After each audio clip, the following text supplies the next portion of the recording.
Today we have two excellent guests in Coach Mark Coogan and Scott Douglas. They are here to talk about their new book release, Personal Best Running.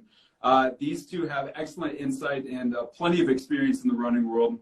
You know, Mark is the coach of Team New Balance Boston, a team that sent 3 athletes to the 2021 Olympics, in addition to a wealth of running and coaching experience, including his own professional and Olympic career. And Scott is a contributing writer for Runner's World. You've probably seen a lot of his work there.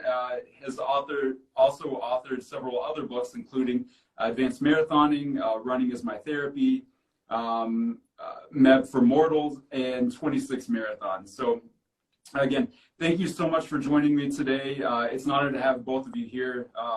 I know that you guys are going to give plenty of insight to everyone listening. So I gave just a couple of highlights for both of you guys, but could you guys go a little bit further and kind of give the listeners, give the viewers a little bit of your background and how you got to this point today? I can go first, I guess, Scott. Okay.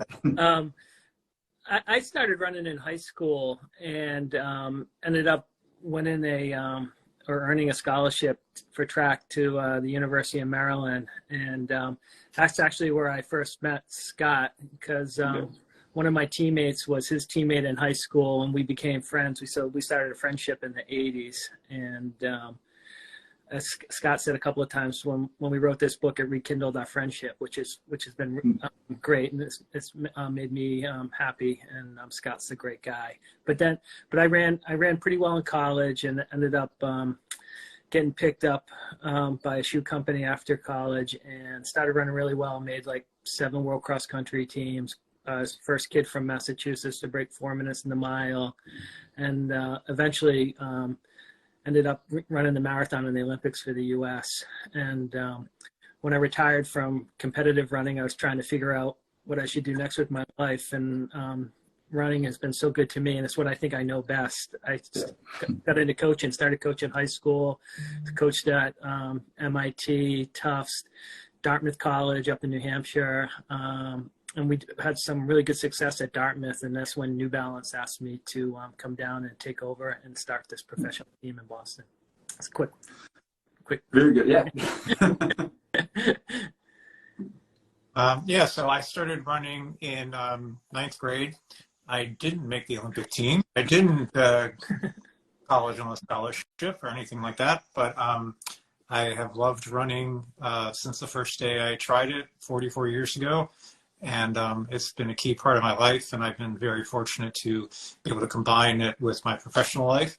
I've been the editor of, back when the magazine Running Times existed, I was its editor.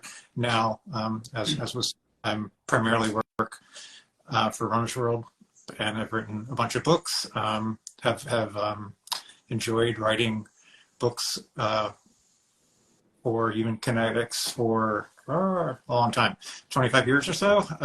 So of the books I've written, 3 have been with Human Kinetics.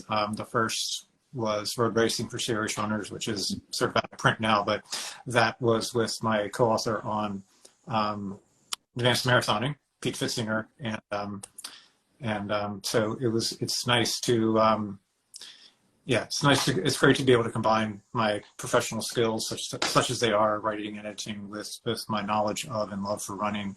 And it was great to, as Mark said, to reconnect with Mark, and also to add another U.S. Olympic marathoner as a co-author. It seems to be my forte. Mark is the 4th Olympic U.S. marathoner who I've co-written a book with. So the other two, Pete, as I mentioned, and Bill Rogers and Matt Klefsky. So, yeah.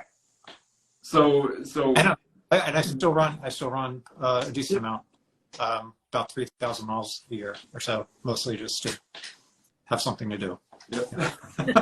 A lot of people who aren't runners probably think that sounds crazy, but I totally get it. So. No, so you kind of already asked one of my next questions, how you guys met, and I think that's awesome that you guys do have a history, and then you were able to reconnect, like you said, to write this particular book. But what was your primary mission or goal in writing this specific book? I know, Scott, you've written a number of other books, but this specific one and the timing for now, like what was that purpose and mission?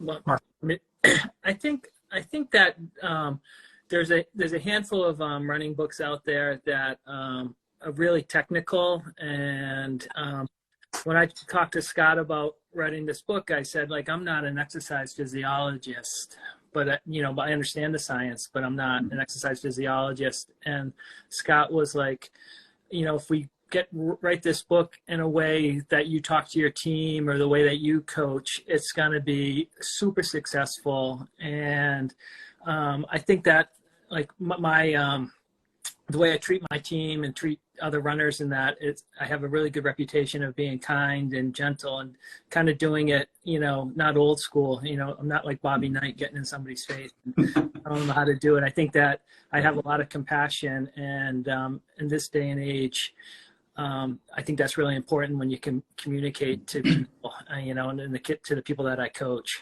And we just tried to get that down on paper. I think that's a rough idea, right, Scott? Yeah, and I mean, Mark is he's not old school in the Bobby Knight way, but Mark has, as you mentioned, this incredible background and sort of is a bridge between, what you might think of as like the old school of like the early, the original running boom, and then very much in the modern world, 3 people on the most recent Olympic team. And Mark has been able to sort of absorb all that and learn from all of it and distill it. And that's what we wanted to do in this book, is to distill all this knowledge that is very expert, best practices based, but also sort of reality based. The training schedules in the book are they're very ambitious for for a non-elite runner, but they're also like very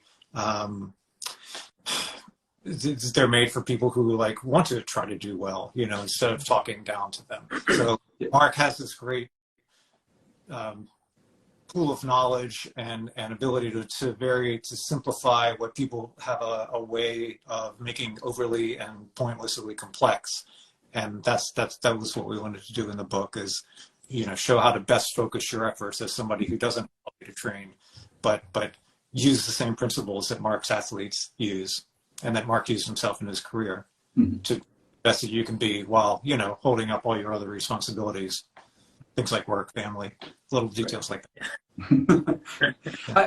I thought you made an excellent point that Mark isn't talking down to you. When I was reading through it, I thought one of the really interesting, aspects of it was it felt like you were having a conversation with me. Like you weren't talking at me, you were talking to me, if that makes sense.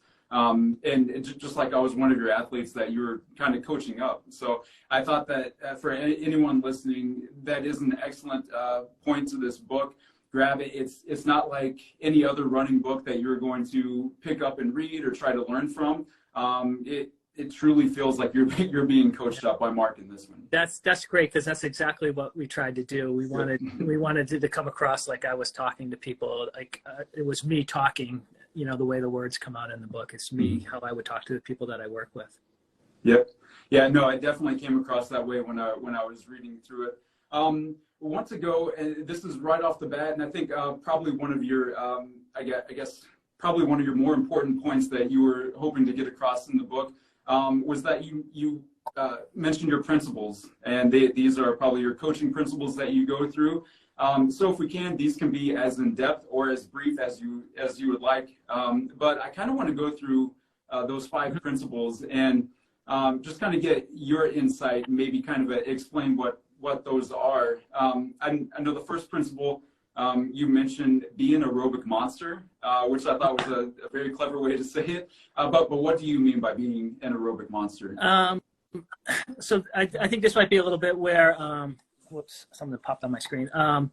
That like I'm a little bit old school in some sense. Like I really believe that you need to be super aerobically fit to run well from the 800 meters up to the marathon. And we do a lot of our sessions and a lot of, workouts, we really try to work on being as aerobically fit as we possibly can. And I don't want to get too technical, but like say someone wanted to break 5 minutes in the mile. I think we use this example in the book too. It's like, it's four quarters is a mile, and 75 seconds a lap is a 5 minute mile. And almost everybody can run a 75-second lap, right? Right. But when you get two, when you run a 2:30, 800, it's getting a little bit trickier. And then if you do 3 of them, that's 3:45. It's getting a little bit harder. And then doing 4 of them without a break, at 75 is a 5 minute mile, but that's hard. Right. But it's not about being super duper fast. It's about being an aerobic monster so you can handle that. And that's kind of the first point that we made. And I think that's, one of the most important things you can do is to be aerobically fit, and then you can even handle some of the other stuff, like some of the other intervals and things like that.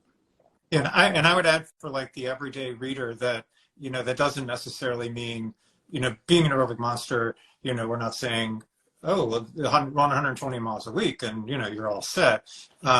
We describe how, you could have 2 people who do 40 miles a week, and one's training is much more targeted towards this like maximizing aerobic development versus somebody who sort of runs the same distance, the same pace every day.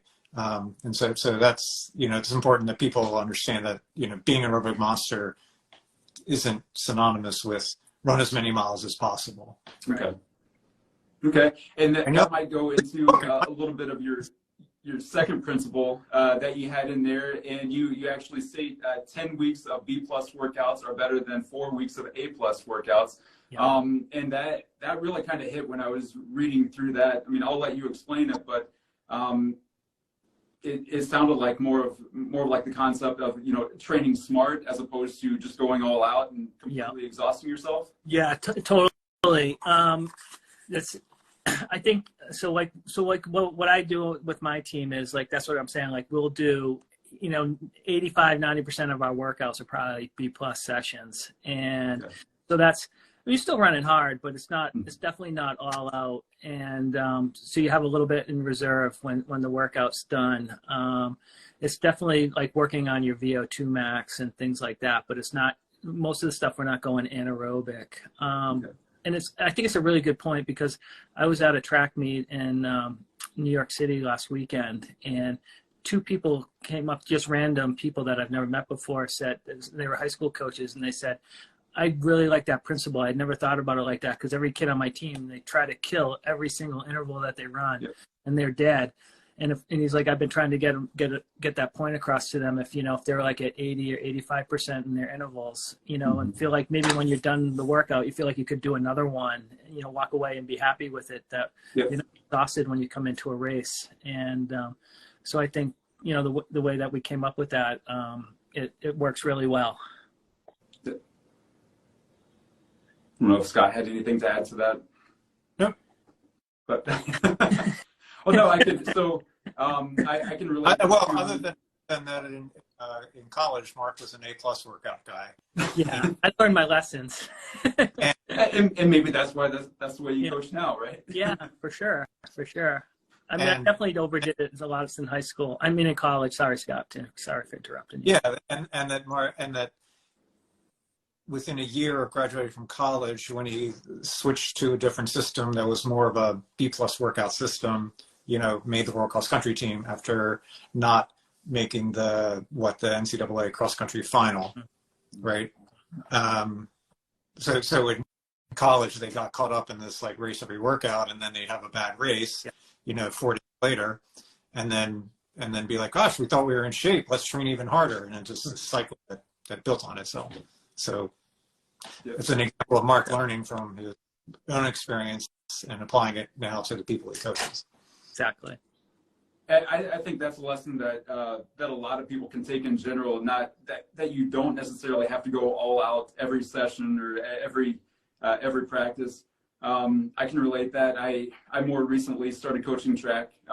Just junior high school, and there are some athletes even at that level that think that they have to go super hard every single practice, and you have to kind of get it in their head like, no, if you maybe work on technique this practice, maybe work on some specific things so you're not completely tired out for your next meet. And I think in general, I think that's an excellent point for a lot of people to take into account. And like a corollary to that, or part of the reason for that for this advice is that, like, it takes a lot, setting aside the physical cost, there's a mental drain of like thinking every time I have a track workout, like I'm going to like wind up on the infield afterwards, dry heaving or something.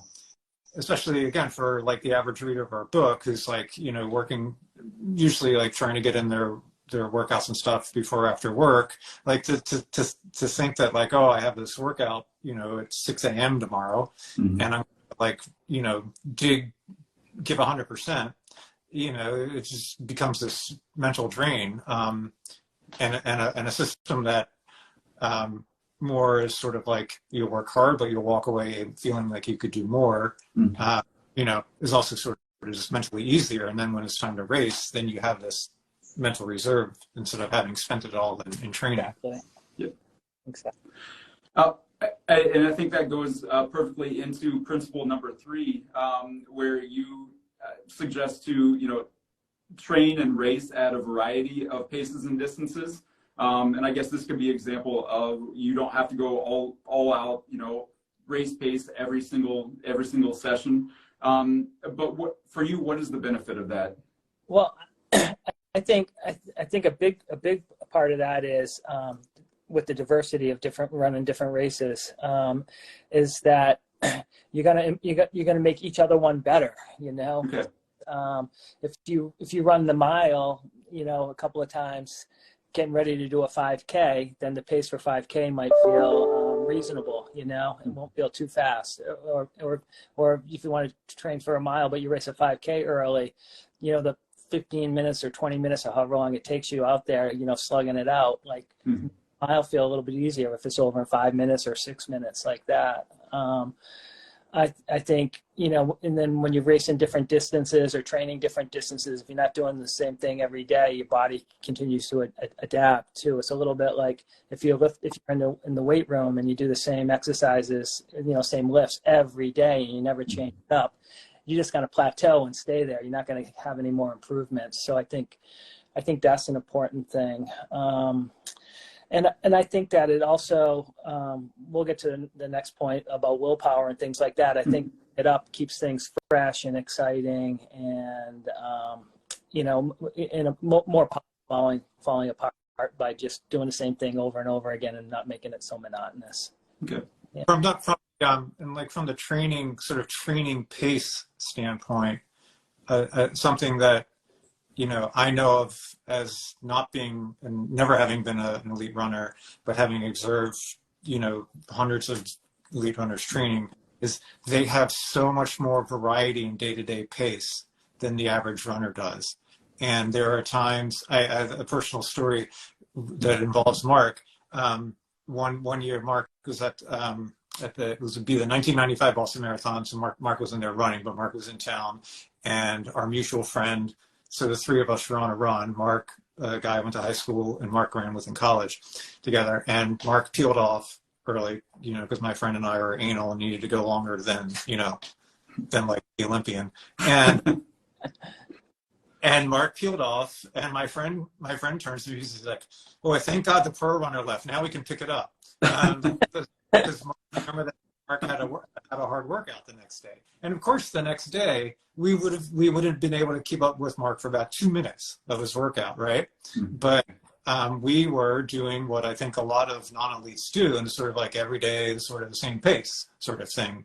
And so another aspect of variety is like variety of paces within a week that elites are great at, and I think the rest of us are often quite bad at, because we think like, oh, my GPS says I'm running, quote, too slow. Mm-hmm. I got to pick it up. That's not something that a lot of elites do. And so there's also variety in terms of training paces in addition to like race distances. Okay. There, Scott.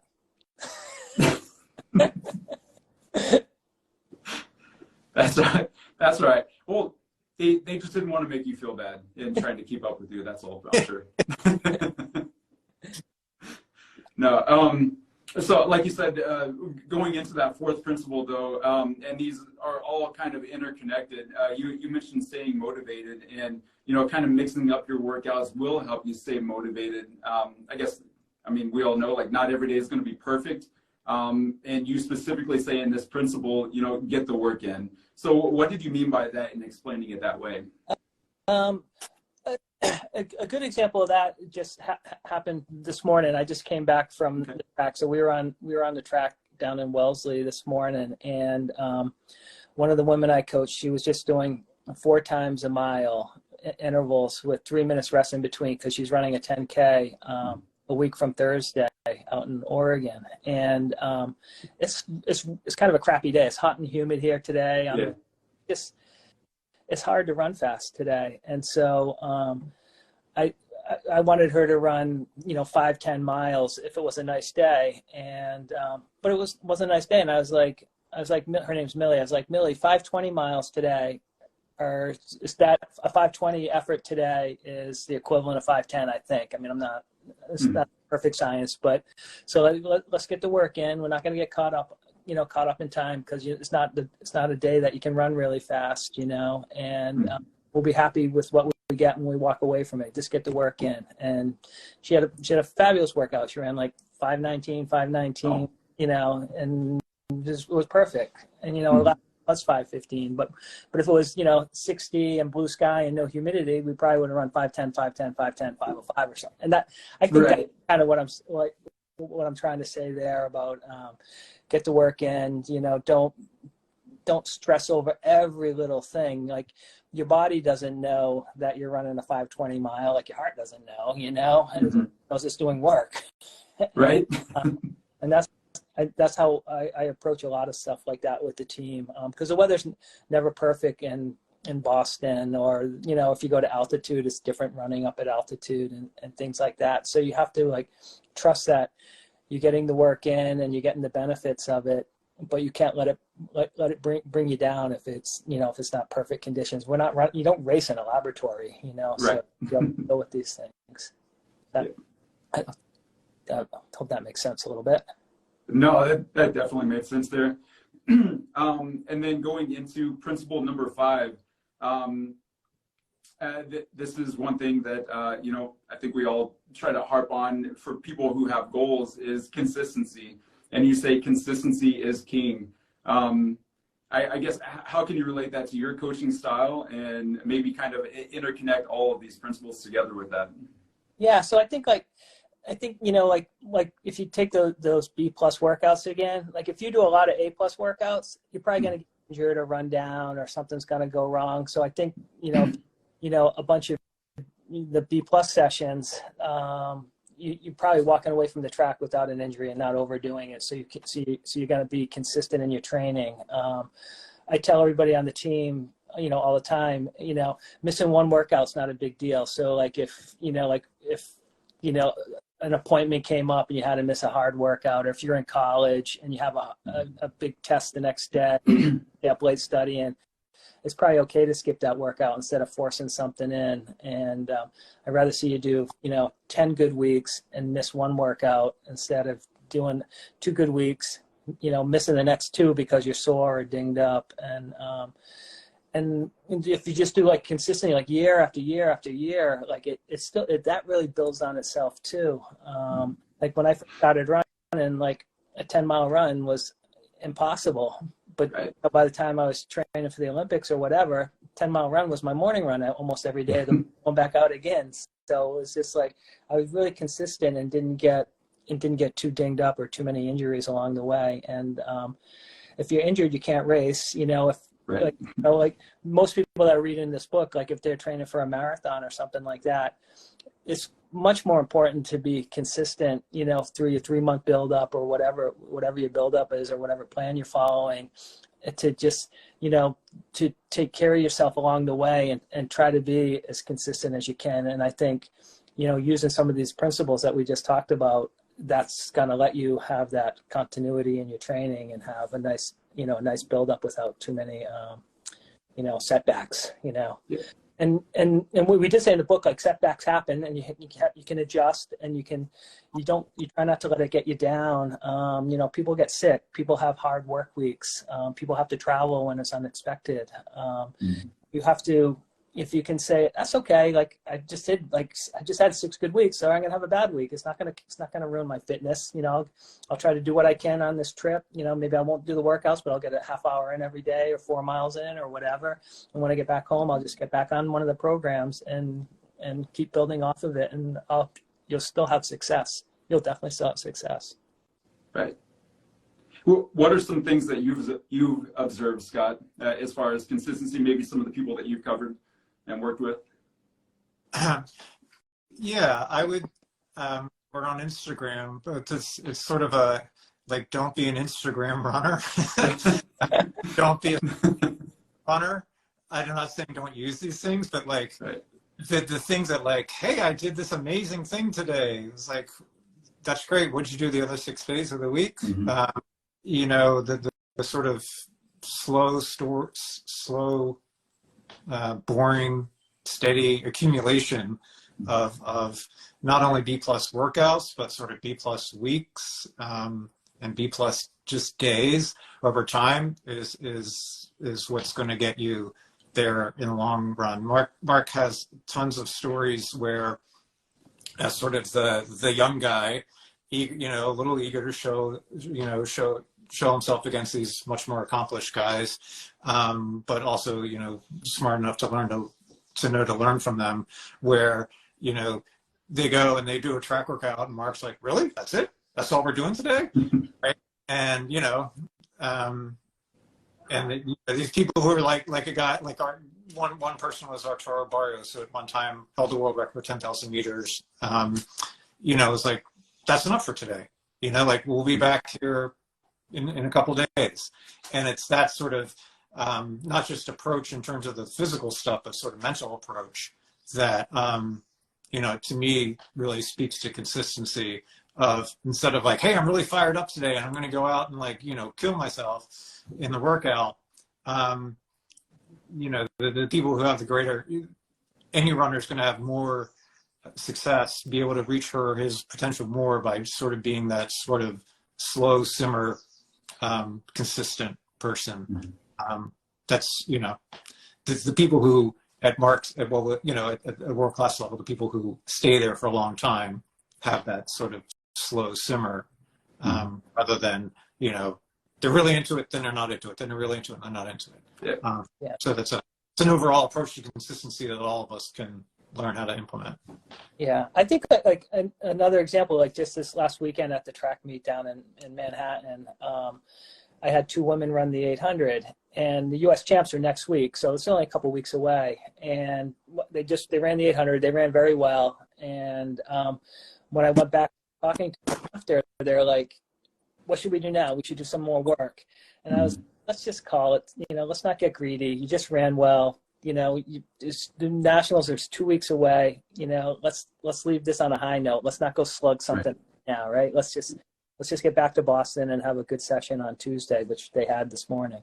So I think that's one thing I'm really getting pretty good at, is like not getting greedy. I roll with the punches a little bit more than like thinking you have to do the same thing that someone's doing out in Oregon or someone's doing down in this. Like, just do our own thing. Mind our own business, stay healthy, have a really good team vibe that feels like a family, and people are looking out for each other, and I think that's what I've been getting pretty good at over like the last 10 years or so with my coaching. Okay. If I could tie in one thing from another of my Human Kinetics co-authors, Pete Fissinger, the advanced marathoning co-author, would say like discipline is often like knowing when to stop. Okay. But then also going out the next day, Right. So again, in contrast to maybe what a lot of people do on Strava or Instagram of like, here's this one amazing thing, and then who knows what happens the other 6 days of the week. Here's this pretty good day, and then there's no, will I run tomorrow? It's like, when will I run tomorrow? Right. And everything that you guys just talked about kind of leads into something else that I want to touch on. And everyone listening, this was not scripted, this was not planned, but Scott, you mentioned that mental approach. And in the book, you talk about psychological strength. So we can talk about, running, your training sessions. You can talk about training for strength, but you talk about psychological strength. How important is that really for the runners that you guys that you coach? I know a lot of people work on that physical side, but maybe not so much on that mental or psychological side, which is really important. I mean, with my group, we talk about it, and some of the people on the team even talk to sports psychologists, but I think like a normal person buying our book needs to do that. But I think it's really important to, to we have some principles down there, but I think the biggest thing is to learn to trust yourself and to believe in yourself. And you don't really have to show that outwardly. You just, if you have it inside you like that, I call it in arrogance. When I was getting my master's, I wrote a paper, and it's just like you feel like you can do it, and you can do it, and when you go to the race, you're going to run to the best of your ability that day. And you don't have to show off or anything like that, but you just like, you take that with you to the event, and you take that with you in life and in practice and in your everyday runs. Like, we honestly talk about it. And we set our goals, and we work backwards, and we plan things out, in a pretty, not scientific, but logical manner, I would say. And we try to build off of things that way. I don't like that. Like the people on my team, if I told them to run through a wall, they would try to run through a wall. But like, they also know that like, that's probably not the right idea. And they would say, there's some back and forth. They say like, why would we do that? And I would, I'd have to come up with a reason for them to do something crazy. Right. So I think that's what I'm doing. One big difference that I've noticed, sort of straddling this world of everyday runners with access to tons of elite runners, is like the positive self-talk that elite runners use when doing a hard session or when racing. And Mark can talk about how he, what he did in that regard. But that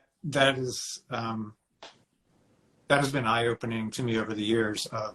It's not that the elites are, Pollyannas or clueless, but they find a way to talk to themselves when things get difficult that keeps themselves motivated and keeps them working hard. And I think more of us, who aren't as good, if something starts to go wrong, then we get caught in this, we start wallowing in that negative emotion, which then becomes self-fulfilling. Like, oh no, that last mile was too slow. Well, there was a race, versus, okay, you're still doing great. What can you do now to get back on track? That kind of inner dialogue, sort of almost talking to yourself as if you're your own coach, that a lot of elites do much more effectively than I think the average runner does. Mark, tell, like, what were you had like some go-to phrases and stuff that when you were talking to yourself during races? Yeah, I mean, I always used to I would constantly be telling myself, I'm okay, Mark, you're good, or Mark, you're an Olympian, you belong here. So like, really try to stay positive. And if there's a coach watching this, or like you're a coach in high school now, like you learn pretty quickly to read the kids that you're coaching or the athletes you're working with, their body language. And I can tell like when someone's going in the wrong direction pretty quickly, even after their warm up, when they're just doing strides or doing some, activating things. And so like after an interval, I'll say, well, what were you thinking? And then I'll try to get them back positive. They're like, oh, the wind's got to kill us today or something. Like, yeah. It's like, oh, the wind, right? Like, let's just use it the best you can. Wait till it gets at your back, stay positive. Don't get down on it. They'll, if they're doing 20 by 400 or just doing a long interval session or something, they're at number 2. I can't believe I have 15 more of these or something. It's like, instead of taking them one at a time, right. Even one lap at a time, even like if we're doing 800s in practice, like I'll tell them like, just one lap at a time, pretend you're hearing the bell coming around in this one lap, and uplifting, and so I ask them what they're thinking about in between intervals and try to, get them back, get their mentality back to a positive, a positive self-talk. But I used to tell myself I belong all the time. I belong. I'm still here. I'm here, and it works. It's like Scott was saying, as soon as you say like, I stink, or this is too hard, or, oh my God, I can't believe we got that hill at 7 miles, instead of saying like, oh, I can't wait to get that hill at 7 miles because, that's what I've been training for. I ran all summer on hills, things like that. So. And it's really, there's like, if you, like when Mark talks about how he would talk to himself, I don't know if you noticed, but he's talking to himself. He's saying Mark, he's not saying I. And there's research showing that talking to like addressing yourself as you leads to better performance than calling yourself I. And it's the idea is that you're sort of distancing yourself, removing a little bit of emotion. So you're talking to yourself like if Mark were your coach, like Mark would talk to you, right? A good coach, so if Mark is one of Mark's runners is running a 5K and at 2 miles is starting to slow a little bit, Mark's not going to say, get off the track, right? Right. Mark's going to find a way to talk to that person to get them to keep, trying to get the best out of themselves. And we can all do that, even if we don't have a coach, by talking to ourselves sort of in the second person, like we're sort of watching ourselves and dressing ourselves as a coach who wants you to get the best out of yourself. Yeah. It's really fun. One other thing that I found interesting, like, just over the years is like, if you visualize a race or your workout or something like that, like your brain starts to react like you're actually doing it. So like your blood pressure goes up a little bit, your heart rate picks up a little bit, just if you're lying on the couch visualizing the race, and your brain actually is rewiring itself. And then when you come to the race, like sometimes that you've already made the decision that you're gonna, go at a quarter, 400 to go or something, because you already kind of wired your brain, so you don't even have to have any of that self-doubt. Like you just do it without even thinking. And I find that so amazing, like you can take a decision out of it if you're like, if you thought about it enough and like know you're going to do it before you even get to that point in the race. I think that's really cool. No, that's an excellent point. And I think that just goes to speak, well, number one, of your coaching style and how one of the reasons that you've been so successful in your career. But just being able to, like you said, visualize that, kind of like see and believe what you are getting ready to do really helps. So we've been talking for a little bit, great conversation, but I don't want to take up too much of your time today. If you've got everyone listening, if you got a lot out of this conversation already, definitely go pick up a copy of this book. I felt like Mark was coaching me up during this interview right now, and you will definitely feel that way when you're reading through this book. I'm not exaggerating. It really is presented in a great way. So yeah, thank you both for joining me today. Again, everyone watching, listening, pick up your copy, Personal Best Running. It touches on a lot of things that we talked about today. There are even sample training programs to follow and go along with for all different distances. So it does talk a lot about the things that we discussed today, but there's so much more in the book that you're going to get out of. So thank you so much. I will give each of you the last word if there's anything else you want to add, and maybe how people can keep in touch with you or follow along with all the work that you guys are doing. Yeah, we worked really hard on this book, and I put my heart into it, and I'm sure it did too. And we think it came out really well, and I hope people give it a chance and follow some of these training programs and try to learn from it. And I know you'll enjoy it. I've only heard good things, so I don't know if you've heard anything else, but I've only heard good things. And I'm on Instagram, so if somebody has a question or something, feel free just to DM me on Instagram, and I promise I'll answer it. Not a big deal. So, but thanks for having us. I appreciate it. Yeah, no problem at all. And Scott? Yeah, do what Mark says. Okay. Okay. Yeah, yeah. So some of the best advice today. I'm easily found via a simple search. Scott Douglas Running. Find more than you'll ever want to find.